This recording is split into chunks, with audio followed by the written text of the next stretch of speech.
Olá a todos, de regresso então para resolver agora a questão número 5 e última do grupo 1. A questão diz-nos o seguinte: um dos íons mais abundantes na ionosfera é o íon O+. A configuração eletrónica de valência desse íon O+, ou seja, é um átomo de oxigênio que perdeu um eletrão, daí ter virado um catião monopositivo, e a configuração de valência do íon ou mais no estado fundamental apresenta no total, e teremos que colocar aqui uma destas quatro opções. Atenção que estas opções estão inerentes à configuração eletrónica de valência. Cuidado, há de ser importante, senão, se considerássemos toda, poderíamos ter aqui duas hipóteses corretas. Nós vamos incidir apenas na configuração eletrónica de valência. Bem, eu para resolver este exercício, eu vou começar por fazer a distribuição eletrónica do átomo de oxigênio em primeiro lugar no estado fundamental. Ou seja, teremos aqui o oxigênio cujo número atómico é 8, e então no estado fundamental o número atómico é o número de prótons igual ao número de eletrões.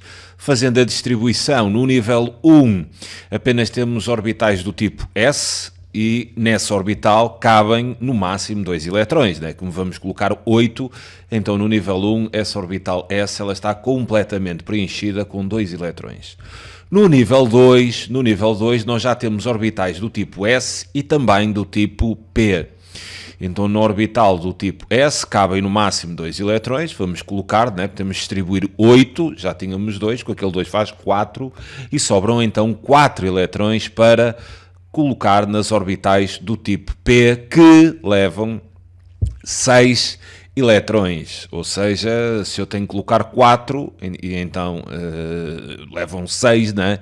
Vão ficar todos nas orbitais do tipo S. Então vou ficar aqui o 4.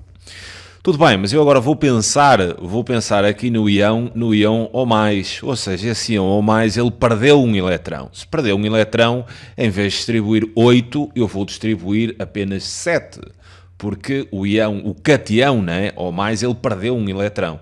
Então vou fazer essa distribuição, vou colocar aqui O8+, agora vou distribuir não 8, mas sim 7.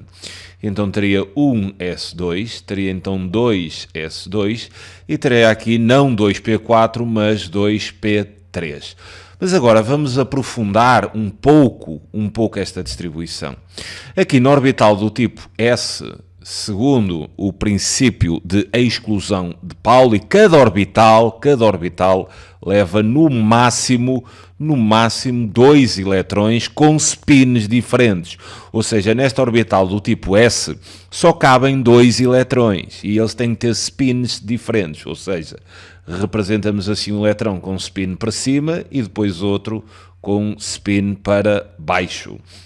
Agora temos aqui 2s2, né? Então nesta orbital do tipo S também só cabem no máximo 2 eletrões. Em cada orbital só cabem no máximo 2 eletrões, independentemente se estejamos a falar de orbitais do tipo S ou do tipo P. Mas vocês devem pensar, mas esse tipo no P disse que eram 6.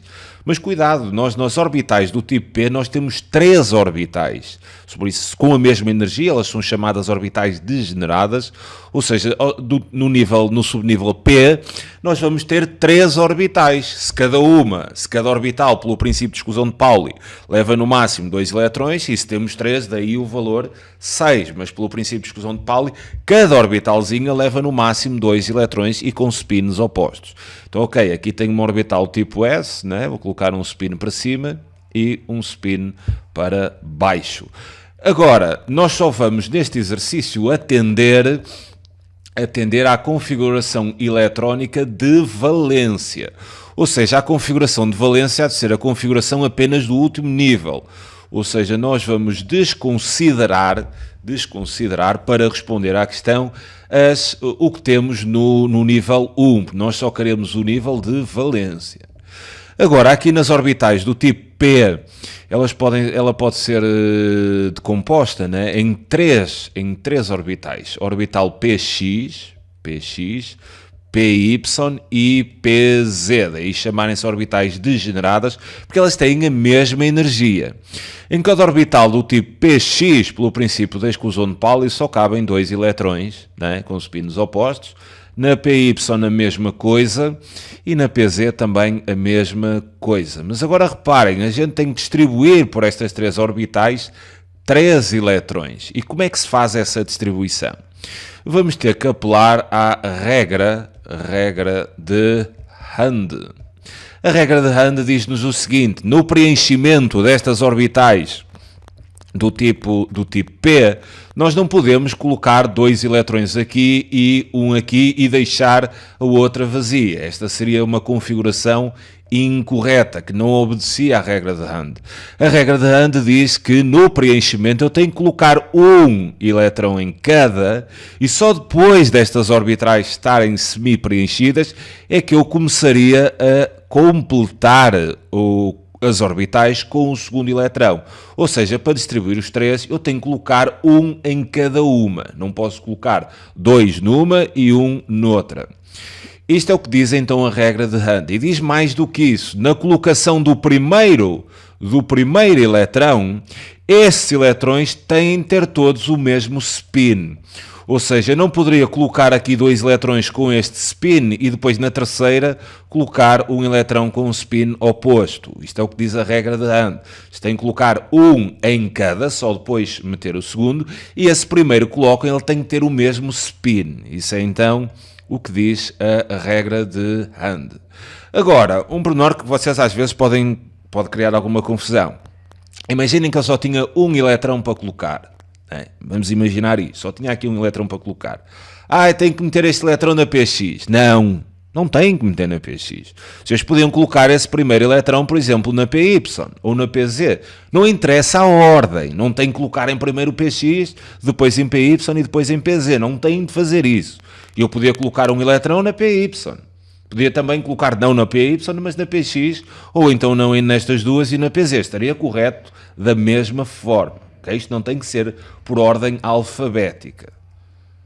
Esta configuração estaria correta. Não tem que ser PX. Vamos então distribuir os 3 eletrões nestas orbitais P, segundo a regra de Hund. Então teria que colocar um em cada e com o mesmo spin, ou seja, colocaria aqui um na orbital X, colocaria outro na orbital Y e colocaria outro na orbital Z. Teria que o fazer desta forma, um em cada e todos com o mesmo spin. Agora, vamos observar, nós só vamos olhar mais uma vez para o nível de valência, o resto não interessa. Só vamos olhar a partir daqui para a frente, em termos de responder à questão. Existem então no total, na orbital de valência, 2 eletrões desemparelhados. O que é que quer dizer isto de eletrões desemparelhados? Reparem aqui, nesta orbital PX, quantos eletrões é que cabem nesta orbital? 2, né? Pelo princípio de exclusão de Pauli, no máximo cabem 2, com spins diferentes. Diz-se que temos um eletrão desemparelhado quando nessa determinada orbital apenas temos um eletrão. Ou seja, olhando para aqui, como nessa orbital cabem 2 no máximo e só há um, dizemos aqui que temos um eletrão desemparelhado. Ou seja, temos um eletrão naquela orbital sem par, daí desemparelhado. Então, observando ali a opção A, temos 2 eletrões emparelhados? Não, temos 3. Temos um aqui, temos outro aqui e temos outro aqui. Ou seja, temos 3 emparelhados. A resposta correta seria a resposta B. Temos 3 eletrões desemparelhados. Vamos observar as outras. Temos 2 orbitais completamente preenchidas. Aqui fazia grande sentido vocês terem lido isto com alguma calma, porque se olhassem para a distribuição toda, nós temos aqui esta orbital completamente preenchida e temos esta também, a 2s, completamente preenchida. Por isso, se vocês não deitassem sentido que estávamos apenas a falar da configuração no nível de valência, esta C também estaria correta. Isto podia-vos causar alguma confusão. Por isso é que é importante ler muito bem e com calma o que diz a questão. Se olharmos para a distribuição toda, ok, isto também estaria certo, teríamos 2 orbitais completamente preenchidas. Se observarmos apenas a configuração de valência, na configuração de valência, ou seja, no último nível, apenas temos uma orbital completamente preenchida. Então aí a C seria falsa. A D também, não temos 3 completamente preenchidas. Então aqui também seria falso, e sendo assim a resposta correta seria a opção B. Fico-me então por aqui, é sempre um prazer enorme ajudar. Um grande abracinho, até já.